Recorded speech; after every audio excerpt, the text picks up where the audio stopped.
I remember the exact moment my heart broke. It was 3 days before Christmas when I called my son hoping we could spend the holidays together.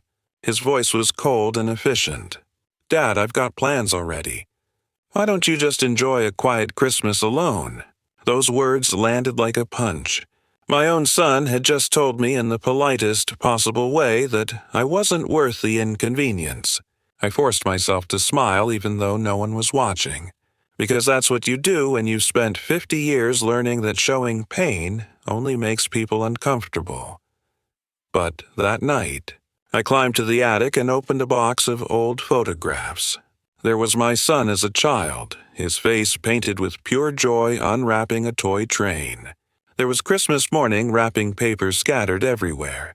There was a photo from years ago where he'd written on the back, "Best Christmas ever. Love you, Dad." Those Christmases had been simple but full. I'd worked overtime to buy thoughtful gifts. I'd stayed up until 3 in the morning assembling a bicycle. I'd baked cookies and walked through neighborhoods looking at Christmas lights. I'd poured my entire life into those moments. When had he forgotten that? When had I become so easy to forget? As Christmas Eve arrived, the house was silent in that oppressive way it gets when you're alone during a holiday. I made tea and sat by the window, watching the sun sink behind the houses across the street. The presents I'd bought for my grandchildren sat on the coffee table, wrapped and waiting. I whispered to myself in the darkness, "Maybe this is the last Christmas alone." Then came the knock on the door. Standing on my porch in the December darkness were 2 young figures shivering in thin coats.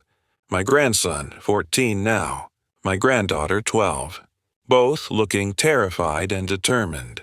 "Grandpa," my granddaughter said softly, "Dad told us not to come, but we wanted to be here. We missed you." For a moment I couldn't move. This was real. This was happening. I stepped aside and they rushed in, bringing the cold with them. I got them hot chocolate, made from scratch with real chocolate and marshmallows, the way they liked it. Over steaming mugs, they told me they'd overheard their father arguing on the phone about me being too old-fashioned and a burden. The words hurt, but I swallowed the pain. I wasn't going to poison them against their father. Instead, I said, sometimes people express their love in different ways. Sometimes fear makes people say things they don't entirely mean. We decorated the tree together that night, haphazardly, joyfully, imperfectly. We made cookies. We told stories. We played games and built a fort out of blankets. My granddaughter leaned against my shoulder while my grandson told me about a girl he liked in biology class. "Did you really make Grandma laugh?" my granddaughter asked when I told them how their grandmother had loved my humor. "All the time," I said. "And you know what helps me feel like she's still close? Having you 2 here, right now." As midnight approached, I tucked them into the guest rooms upstairs. My granddaughter squeezed my hand. "We wanted to be here," she said. "We always want to be with you." The knock came Christmas morning around 11. My son stood on the threshold in his coat and boots, his face a storm. "They disobeyed me," he said coldly. "You manipulated them." "No one manipulated anyone," I said. "They came because they wanted to be here. They came because they were lonely." "You let them do whatever they want," he said. "You make me look like I don't love them." "That's about you," I replied, my own anger rising now. "That's about your own struggles. But I won't apologize for opening my doors to your children when they came seeking warmth and family." My granddaughter and grandson appeared behind me. "We're not leaving," my granddaughter said quietly. My son turned to his daughter in confusion. "What did you say?" "We said no," my grandson repeated. "We want to stay with Grandpa." "Why don't you want us to love him?" my granddaughter asked. "Why are you punishing us for caring about someone you've decided to throw away?" My son looked between his children and me, and I saw something shift in his face. These weren't children he could bully. They'd seen something real in this house. I was scared, he said quietly. When you got older, when I realized you wouldn't be here forever, I pushed you away. I made you into something I could resent instead of something I could grieve. The honesty of that admission hung in the air between us. Son, I said softly, I'm not gone. I'm right here. I know, he said, tears streaming down his face. I know that now. Can I come inside? He asked, and the question held the weight of years of distance finally closing. I stepped aside, and my son crossed the threshold into a house he'd spent years avoiding. His children didn't immediately run to him. They watched carefully, judging whether he deserved their forgiveness. But as I closed the door, something shifted. The wall we'd all built began to crumble. We made breakfast together that morning. All of us. We cracked eggs and burned toast and laughed about it. My granddaughter told stories about school. My grandson showed his father the drawings he'd been working on. After breakfast, I brought out the watch I'd wrapped for my son months ago. He held it carefully, reading the inscription I'd had engraved. For my son, as you find your way. You still had this, he said, his voice breaking.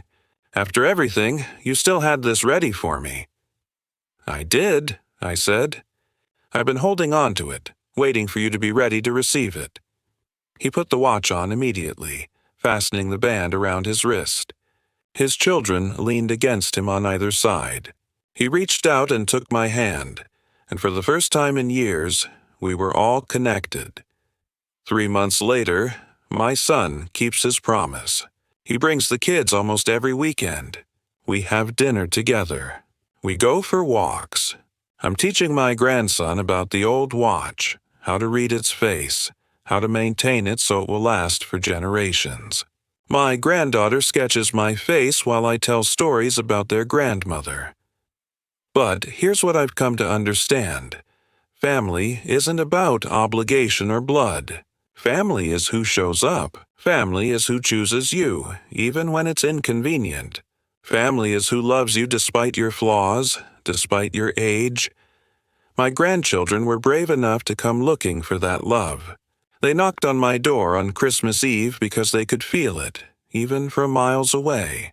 They stood up to their father because they understood that loyalty to someone who needs you matters more than obedience to someone who's hurting.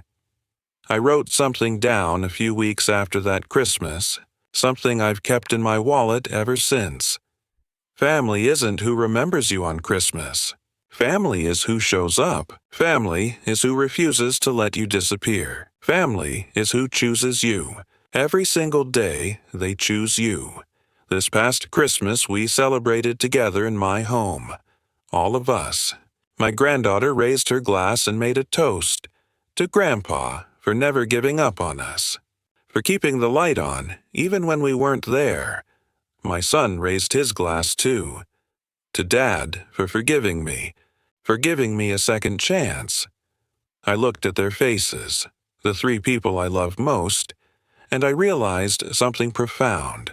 Rejection doesn't have to be permanent. Love finds a way back. Sometimes all it takes is one person brave enough to knock on the door in the cold and say, I miss you. Sometimes miracles arrive as a knock on Christmas Eve. Sometimes they arrive as a watch given with love, finally received with tears. Sometimes they arrive as children who understand love better than the adults who raised them. The rejection I thought would break me became the catalyst for the greatest healing I've ever known. The burden I thought I was became simply what I'd always been, a grandfather who loved his family, a father who never stopped hoping.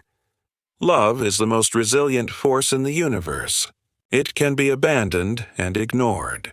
It can be pushed away for years, but it never dies. It just waits. It just keeps knocking on doors in the cold, asking for another chance. And if you're brave enough to open that door, if you're brave enough to let people back in after they've hurt you, that's when the real Christmas begins. Not the one marked on the calendar, But the one marked in your heart, that's the Christmas I'll remember for the rest of my life.